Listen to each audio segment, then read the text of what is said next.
that you're sent to the RPF, the Rehabilitation Project Force. You could get sent to the RPF for something as little as making a joke about Scientology or saying something about L. Ron Hubbard that they didn't like. Yep. What's up, guys? If you're not, but the WOG world is something that Scientologists are told about. You know, the WOG world is filled with insanity and war. The only hope we have for changing things on this planet and saving it is to get everybody in Scientology. So that's the big push. Is there a common moment, like among, we'll talk, I'm sure, about a lot of these people over the years who have disaffected from Scientology. We've already mentioned some. But in doing an autopsy of that, with all these different people who had their own different experiences leading them eventually out of the church, do they all talk about some sort of crowning moment where they cross the Rubicon and suddenly believe? And is it similar for all these people? Usually it's because some pressure is put on you that makes you go, wait a minute, this isn't fair. It could be that you're sent to the RPF, the Rehabilitation Project Force. You could get sent to the RPF for something as little as making a joke about Scientology or saying something about L. Ron Hubbard that they didn't like. The RPF is where you work half the day in hard labor, and then the other half of the day you're studying L. Ron Hubbard's writings. And you're taken away from your family members. You know, if you're husband or wife, you'll be separated. You can't talk to anyone unless talked to first. And people can be on the RPF for months or years. And that was the case for like Mike Rinder. And you come to a breaking point at some point where you just say, this is insane. I gotta get out of here. Or it can be that your relationship is ruined if you start to have doubts and your partner writes up a knowledge report and sends it into the Scientology officials and saying, my husband just said this. That gets him in trouble and puts him on the RPF. People's marriages are split up if they're both members of the Sea Org and David Miscavige is upset with somebody. He'll ship one of the couple, over to Australia or some other far distant land, and they'll be separated for years. Are there people, though, in those situations who have said, fuck you, and just left, though? Yeah. And then nothing happens to them? Eventually, yeah. Eventually. Once this hardship is to a point where they just can't take it anymore, they'll try to escape, as many people have. Leah Remini's assistant now. She was a casting director for Scientology videos and worked up at their desert compound in Hemet, California. She would be hiring actors who were non-Scientologists, and they would come and do these little orientation type of videos because they have their film studio there in the desert compound. They would let non-Scientologists do that? Yeah. Well, I mean, it used to be pretty much all Scientologists, but the problem there is when they fled Scientology, then they have to go and reshoot it. So if you get some WOG actors who are just coming in and doing a script about evil psychs or whatever, they're just happy to get a job and be paid a little bit of money for, these are not high caliber actors for the most part. Yeah. Something tells me they're not winning Oscars. Yeah. So anyway, this woman who's the casting director had to flee. And there was a shoot one day, and she crawled into the trunk of one of the actors' cars and waited until he drove home to L.A., a 2-hour ride. She's huddled in that trunk all the way back to L.A. He finally pulls up to his house, and she's pounding on the trunk, and the guy opens it up and goes, "What the hell? What do you do? Huh?" And at that point, you just say, I'm a Scientologist. And then people go, oh, okay, that makes sense. That happens so often. Oh my God, man. You get to that point where you just can't take it anymore. And those folks who flee, they can actually be chased across country. One of the guys I interviewed was the head of security at that desert compound. And he talked about how he developed these blow drills. When you leave Scientology without permission, they say you've blown.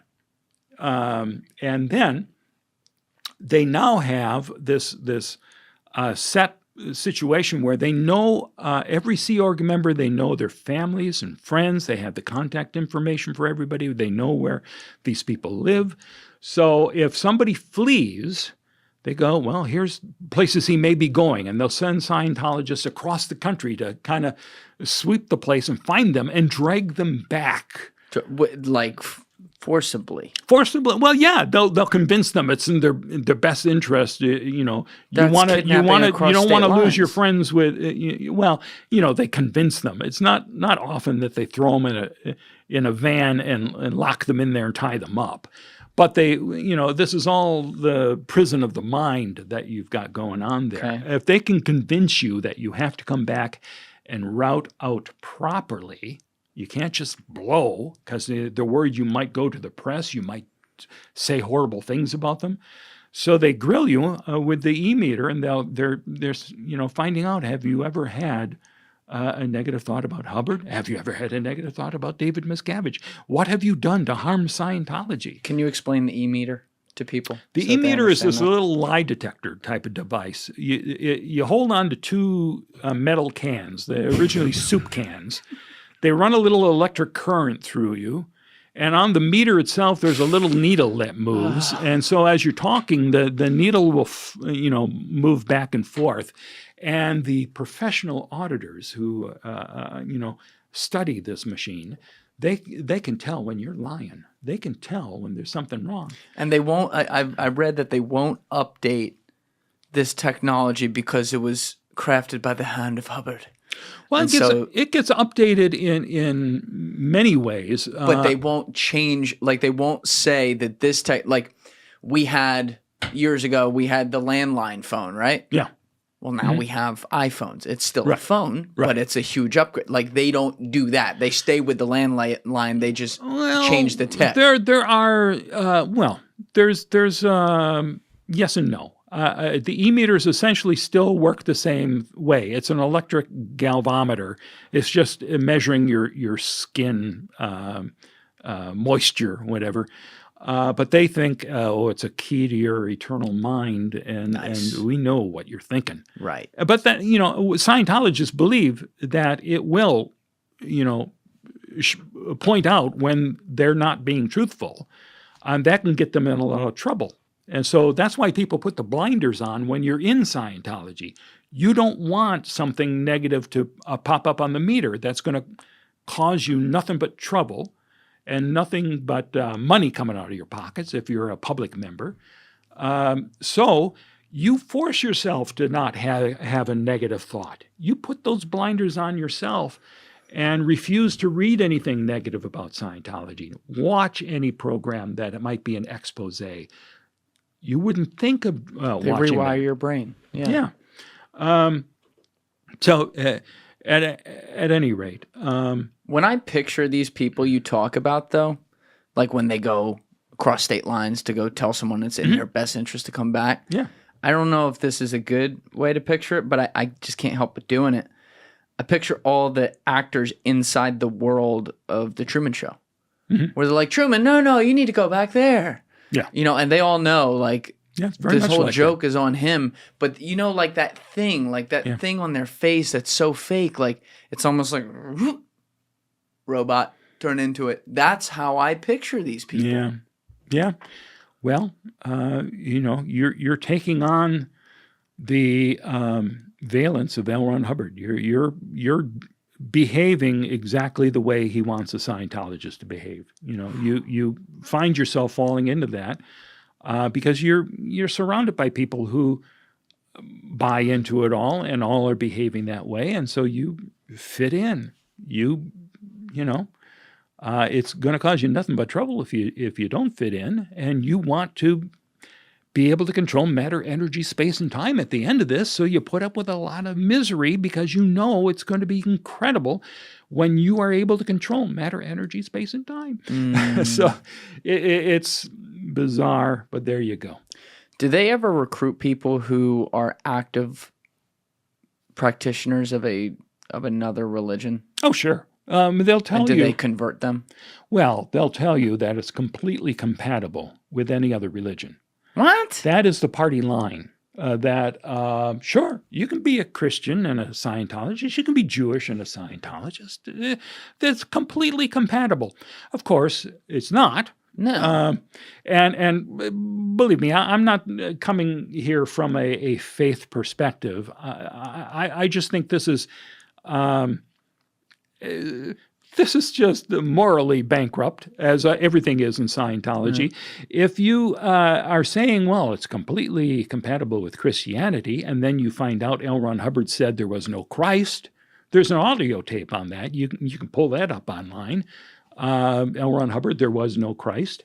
He says that some 2,000 years ago, some maniacs stumbled upon part of L. Ron Hubbard's tech, R6, and misinterpreted it. The man on the cross is every man. Oh, no. So how you say that that's compatible with Christianity, I don't know. All right, here we go. We have the video. Let me turn this on. I say this every time. I got to have you logged into mine, Alessi, so that you can have the, here we go. Every man is then shown to have been crucified, so don't think that it's an accident that this crucifixion, they found out that this applied. Somebody somewhere on this planet, back about 600 BC, found some pieces of R6. And I don't know how they found it, either by watching Mad Men or something, but since that time they have used it, and it became what is known as Christianity. The man on the cross. There was no Christ. There you go. But the man on the cross is shown as every man. So, of course, each person seeing a crucified man has an immediate feeling of sympathy for this man. Therefore, you get many PCs who says they are Christ. Now, there's two reasons for that. One is the Roman Empire was prone to crucify people. So a person can have been crucified. But in R6, he is shown as crucified. Wow. Now, is that compatible with Christianity? No. Yeah, I don't think so. But they don't hesitate to say, oh, yeah, sure. But what they really mean is your wallet is compatible with Scientology. So, sure, it's compatible. Come on, pay for another course. The average Scientologist, how much, I don't know if you're going to know the answer to this, but, I think about, like, taxes, right? You pay in a tax bracket or whatever, so depending on how much income you make, that's the amount of money you then owe the government, but it's based on a percentage. Yeah. So on a percentage basis, you think like Scientologists are given 20% of their income every year to Scientology? Well, it's not like that. It's not like the Mormon church where you're tithing 10%, I think. They'll bleed you dry for every cent they can. And you may not have money. Like my friend who invited me to the Celebrity Center, she had no money. So we were looking at the grade chart. They have all of the courses you can take listed there from, the communication course up to OT8. And I said, where are you on the bridge? The bridge to total freedom is what this is called. And she pointed way down at the bottom. So that's it? You've been in it for like 20 years and you're down there? God, and she didn't have the money. And she didn't want to join the Sea Org to work 17 hours a day in order to get some free courses. But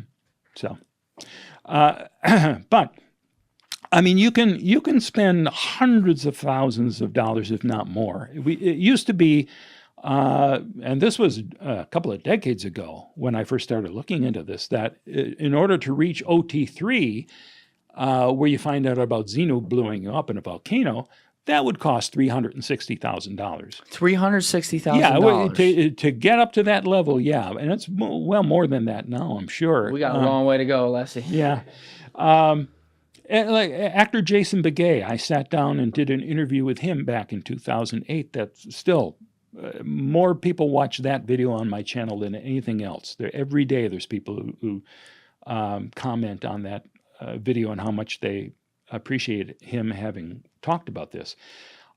He joined, and they got $1 million out of him in 1 year. And the How thing did is, they do this? well, by explaining to him how much progress he's going to make. And, if you've got This much. yeah, if you've got the money, they'd be happy to sell you all the bridge to begin with. And you have any family member, you should buy it for your wife too. You should buy it for whoever you. There are Scientologists who borrow the money for people who don't have money, so they can buy the bridge, and then those people have to pay back the Scientologist who lent them the money. So the people who have money are even paying for other people's bridges. Damn. It's a remarkable Ponzi scheme that they have. Thank you for watching the video, guys. If you haven't already subscribed, please smash that subscribe button and check out this clip's full podcast episode by clicking here or in the description below.